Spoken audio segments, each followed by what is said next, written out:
Yusuf, commonly known as Saladin Ayyubi,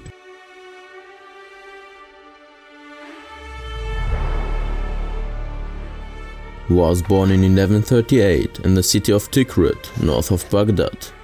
His father Najmuddin Ayyub was in the service of the Seljuk Emir Imaduddin Zengi.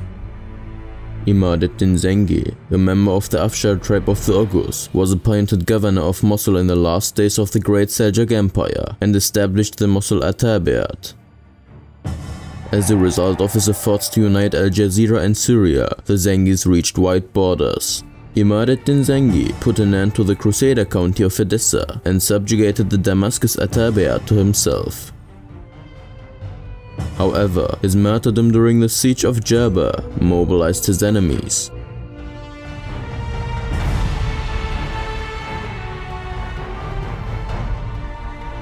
Upon his death, the papacy launched the Second Crusade to reclaim the lands they had lost in the eastern Mediterranean. Saladin Ayyubi was only 8 years old when Imaduddin Zengi died. Nureddin Zengi, who became the head of the Atabeat, took him under his protection at a young age and personally took care of his upbringing. Nureddin Zengi was married to the daughter of the Anatolian Seljuk Sultan Mesud I. He was educated in the fields of hadith and fiqh and was one of the most brilliant figures of the medieval Islamic world, having achieved great success in the art of warfare. He united the Islamic front against the Crusaders in the struggle against them, which he took over from his father Imaduddin Zengi, and ensured that the Second Crusade was neutralized. During his reign, he took back more than 50 cities from the Crusaders. As a result of Zengi's sacrifices, the Crusaders couldn't find the opportunity to advance further and were trapped in the coastline.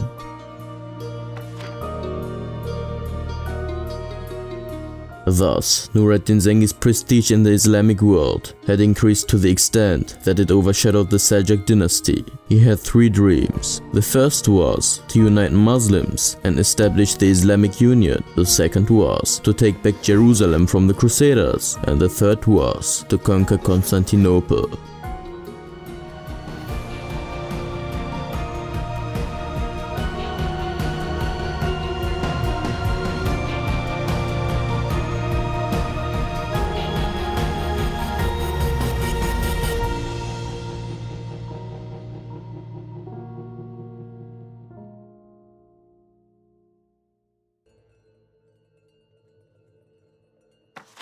At that time, the Shiite Fatimid state was on its last legs.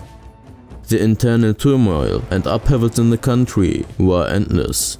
The Fatimid ruler Al-Adid li-Dinillah was a young man who had ascended the throne at the age of 12. Viziers ruled the country on his behalf.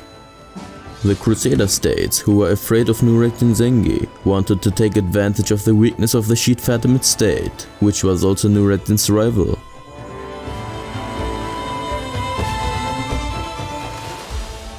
Eventually, the Crusaders landed in Egypt.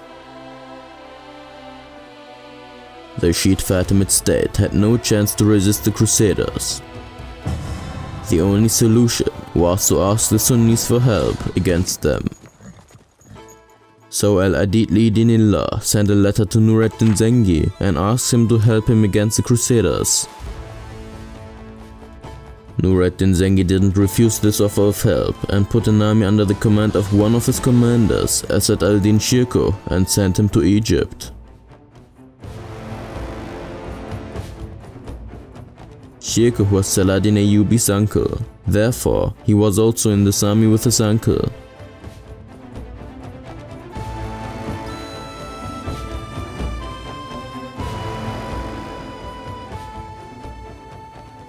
Eventually, the Zengi army and the Crusader army came face to face on the west bank of the Nile River. Despite his small number of soldiers, Shirkuh inflicted a heavy defeat on the Crusader army. Thus, the Crusader attacks were repelled and the city of Alexandria fell into the hands of the Zengis. Commander Shirkuh left the administration of Alexandria to his nephew Saladin Ayyubi and went to the city of Said.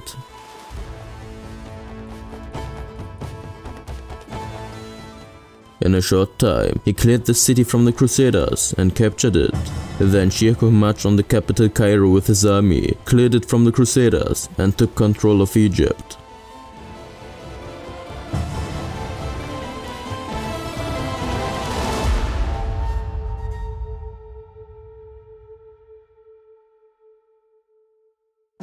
The Fatimid ruler Al-Adid Lidinillah had Vizier Shahve executed for his treachery and appointed the successful commander Shirkuh as vizier instead.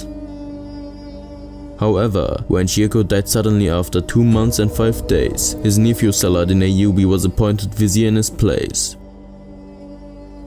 Thus, after the death of his uncle, Saladin Ayyubi assumed the 2 important positions of commander of the Zengid Egyptian army and vizier to the Fatimid ruler. Later, in consultation with Nur ad-Din Zengi and as his regent, Saladin began to govern Egypt and its dependencies as an independent ruler. He fought against the Fatimid circles that resisted him and the Turks. Although the Shiites in the Fatimid court asked for help from the Crusaders to remove him from power, Saladin eliminated all his rivals in a short time. He defeated the Crusaders who attacked Egypt. Thus, Saladin Ayyubi, who became unrivaled, completely dominated Egypt. He reorganized the army. He removed the Shiites from the state and opened Sunni madrasas and new institutions. He gradually liquidated the Fatimid bureaucracy.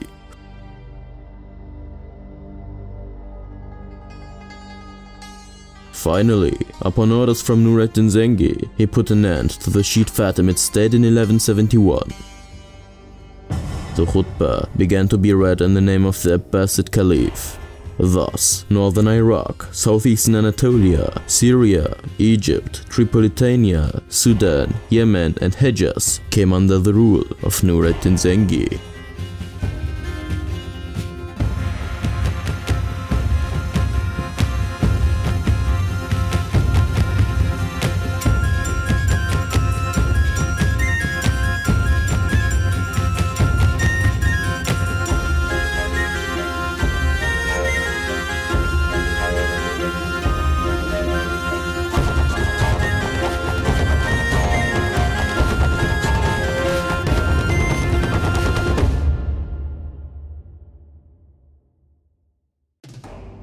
When Nur ad-Din Zengi was making preparations to conquer Jerusalem, he sent a letter to Saladin Ayyubi and ordered him to come to Damascus with his army. Saladin sent a letter saying that he would come. But after a while he decided not to go. He wrote another letter to Nur ad-Din, apologizing and saying that he couldn't come to help due to the lack of mounts. Nur ad-Din Zengi was enraged by this letter. He wanted to go to Egypt with his army and even considered dismissing Saladin from his post. This disagreement caused a coldness between the two. A year later, Nur ad-Din Zengi took Mileh, the son of the Armenian King Leon, into his service and used him against the Christians along the borders. The army under Mileh's command inflicted a great defeat against the Eastern Roman army. In this way, Mileh captured Adana, Missis and Tarsus on behalf of Nur ad-Din and captured a large amount of booty. The following year, Nur ad-Din Zengi and the Anatolian Seljuk Sultan Kılıç Arslan II came face to face. Nur ad-Din Zengi didn't want a war between Muslims. Although he tried very hard for peace, his efforts were useless. Kılıç Arslan gathered an army near Kayseri and confronted Nur ad-Din Zengi.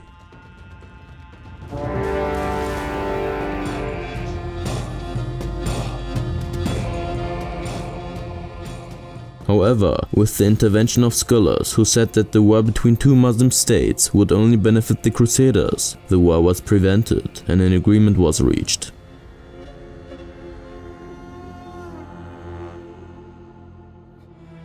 The following year, Nur ad-Din Zengi began to gather a large army in Damascus to march on Egypt. However, he died suddenly in the castle of Damascus before leaving for the campaign.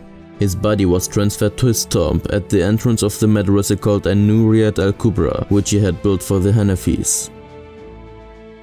Nur ad-Din Zengi was nicknamed Al-Malik al-Adil for his justice and piety. He was well versed in Hanafi fiqh and liked to engage in the science of hadith. He spent the nights in his palace with worship and dhikr, and he had drums beating at certain hours in the Damascus castle to wake those who wanted to wake up for dhikr. After Nizam al-Mulk, he opened the most madrasas. According to Ibn al-Asir, after the Rashidun Caliphs and Umar ibn Abdulaziz, there was no one better, more just and merciful than Nureddin Zengi. May Allah have mercy on him.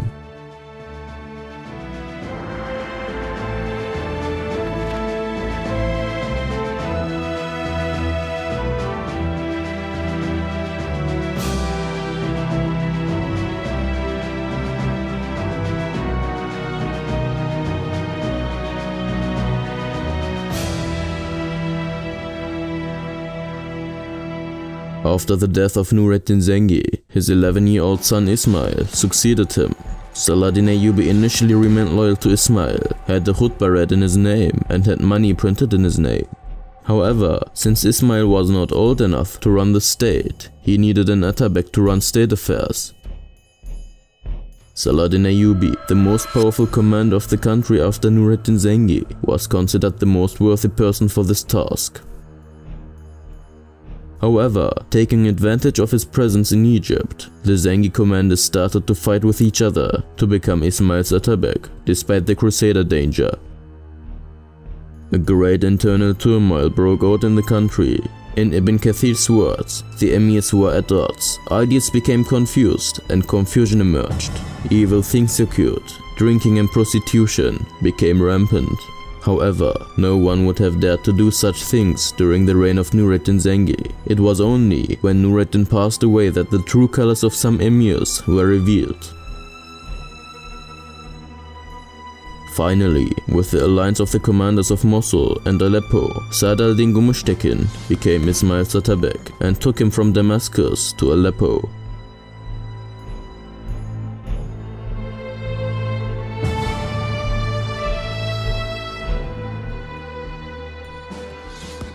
Taking advantage of this confusion, the Crusaders started to attack the Muslims again. Finally, they decided to unite and capture Damascus. Some Zengi emirs, realizing that they couldn't defend against the Crusaders, sent a message to Saladin and invited him to Damascus. Saladin Ayyubi immediately moved towards Damascus with his army. When the Crusaders learned that Saladin was moving from Egypt, they withdrew their armies from Damascus.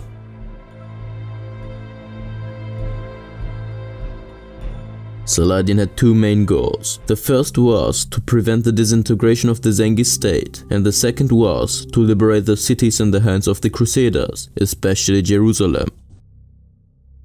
When Saladin arrived in Damascus, he was greeted enthusiastically by his supporters. Along with Damascus, Busra and Havran joined him. Saladin continued on and headed for Aleppo. He demanded that Aleppo was handed over to him. The Zengi emirs had no chance against Saladin and his army. However, the armies of Ismail and Aleppo sent letters full of insults to Saladin. Then they asked for support from Seyfeddin Zengi, the governor of Mosul. Seyfeddin Zengi was the older brother of Nureddin Zengi. He had come from Mosul to support his nephew Ismail against Saladin.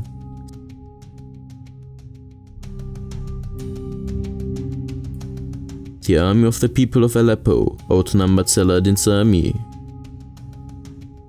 While Saladin was besieging the city of Hama, the armies of Aleppo moved against him.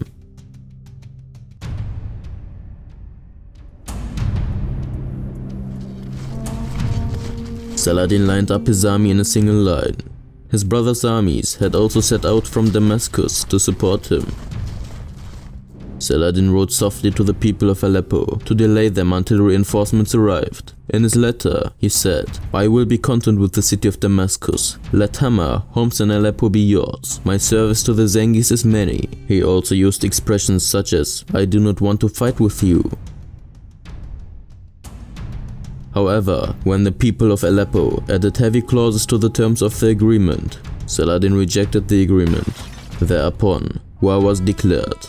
Meanwhile, Saladin's reinforcements from Damascus arrived on the battlefield. Now, the situation had changed in Saladin's favor. Saladin Ayyubi's armies outnumbered and intimidated the Zengi armies.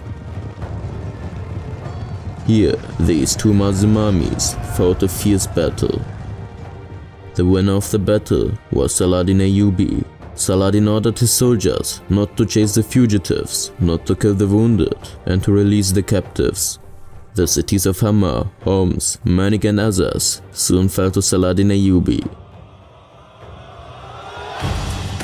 Saladin advanced with his army and laid siege to the city of Aleppo. The people of Aleppo made a deal with the Hashashis to assassinate Saladin Ayyubi. Some of the Hashashis disguised themselves as Saladin's soldiers, infiltrated his army and fought in the siege. During the siege, while Saladin was walking around the front, the Hashashis seized an opportunity and attacked Saladin Ayyubi. The first attacking Hashashi hit Saladin on the head with a knife in his hand. However, the knife hit Saladin's helmet and slipped, injuring Saladin's cheek. The Hashashi then forced Saladin to the ground and tried to strangle him. When Saladin's soldiers realized the situation, they rushed at the assassin.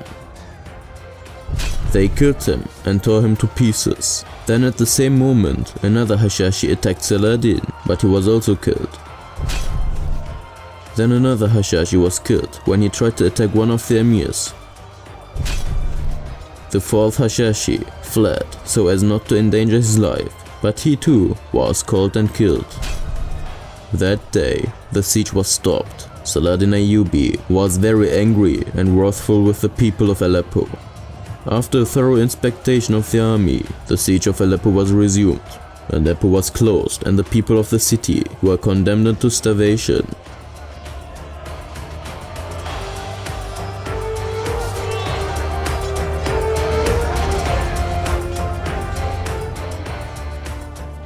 When the embattled Malik Ismail finally asked for a deal, Saladin Ayyubi decided to leave Aleppo and a few important fortresses around it to Malik Ismail on condition that he befriended him.